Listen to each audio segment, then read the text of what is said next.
Buenas noches, mi nombre es Luisa Fernanda García Hernández, soy estudiante de tercer semestre de Trabajo Social y en esta oportunidad hablaremos de la conducta anormal.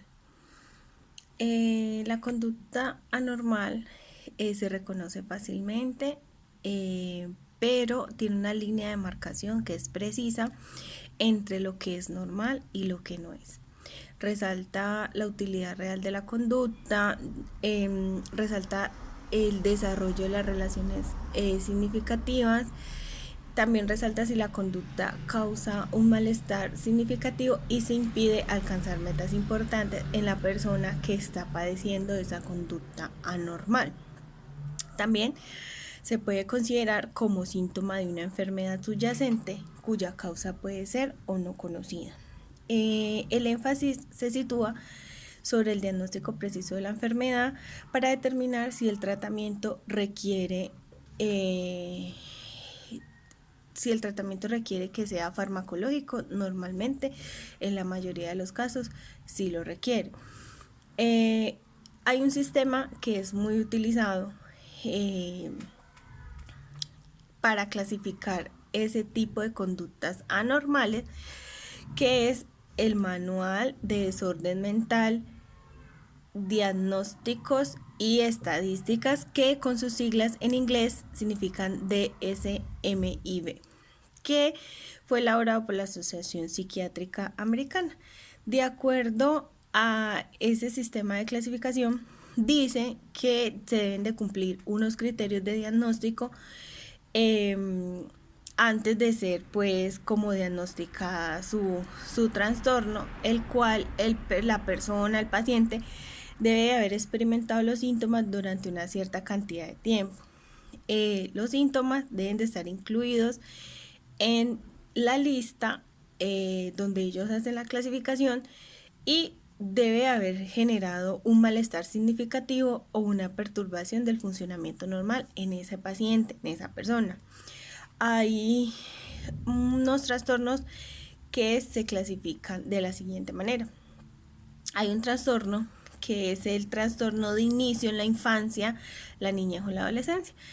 Ese trastorno nos habla de los trastornos que padecen los niños al inicio, cuando tienen problemas de aprendizaje, retraso en el aprendizaje, en el crecimiento, en la lectura, cuando los niños tartamudean, cuando los niños tienen déficit de atención, pues es un trastorno en la infancia por algún hecho o acontecimiento y el niño lo refleja de esa manera. La demora al habla, todo lo del aprendizaje. Hay otro trastorno que es el delirio demencia, trastornos amnésicos, y en ese va incluido pues otros trastornos cognitivos.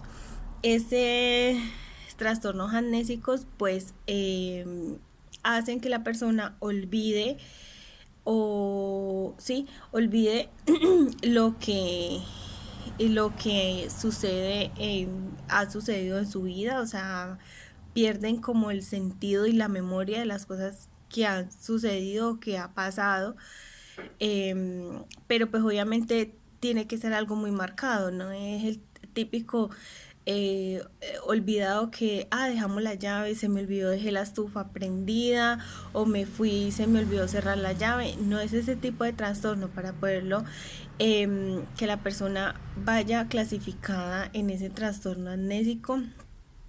Pues obviamente tiene que cumplir esos criterios, ¿sí? Tiene que ser algo que verdaderamente sea significativo, que haya marcado a esa persona, que haya sido como relevante, que de verdad esa persona definitivamente no pueda recordar lo que sucedió, lo que comió.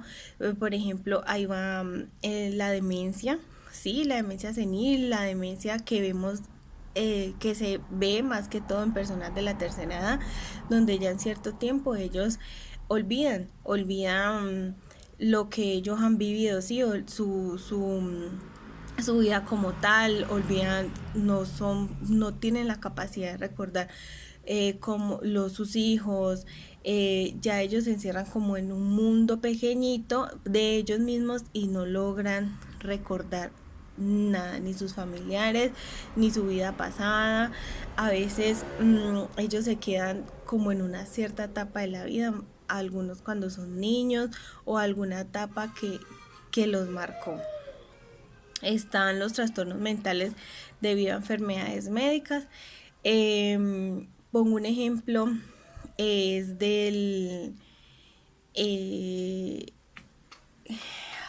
cuando las maternas, las mamás tienen bebés, la mayoría, no, la mayoría no, en una, o sea, unas ciertas, eh, digámoslo, un 5% sufren de depresión postparto. Y no es porque ellas quieran estar deprimidas, porque ellas quieran estar tristes, porque ellas quieran estar así, no, es algo que su mente las traiciona y les juega una mala pasada y ellas empiezan a presentar esos trastornos mentales debido a su posparto. ¿Sí? Algunas pierden como su noción, no todas, pero sí una cierta parte. Pongo el ejemplo pues de ellas en ese caso. El trastorno relacionado con sustancias es el trastorno de las personas que son consumidoras de sustancias alucinógenas y ellas llegan a un punto donde esas sustancias hacen que eh, las hacen actuar o comportarse como usualmente no lo hacen, ¿sí? O sea, esas personas eh, actúan de maneras diferentes que normalmente no suelen comportarse debido a que las sustancias generan trastornos en la mente de esas personas. Entonces, algunas personas se pueden comportar agresivas, otras personas pueden sentir delirios de persecución, pueden padecer de esquizofrenia debido a la sustancia alucinógena. En otra clasificación también está la esquizofrenia como tal, que es el trastorno donde la persona cree ver cosas y se encierra como en un mundo que la persona cree que solamente, que cree que es real, ¿sí? La persona que es esquizofrénica vive en un mundo que cree que es real, pero no es. Entonces se empieza a comportar de una manera diferente, a hablar con personas que no existen y las personas que están a su alrededor viéndola, obviamente van a notar que la conducta de esa persona pues no es acorde o no es normal. Hay otro trastorno que es el trastorno del estado de ánimo. En ese trastorno va incluido las personas que sufren de depresión o de extrema eh, o que sufren de extrema depresión o que sufren de extrema euforia, ¿sí? Es en nuestra vida cotidiana o en nuestro vivir experimentamos la alegría y la tristeza como tal por diferentes factores, ¿sí?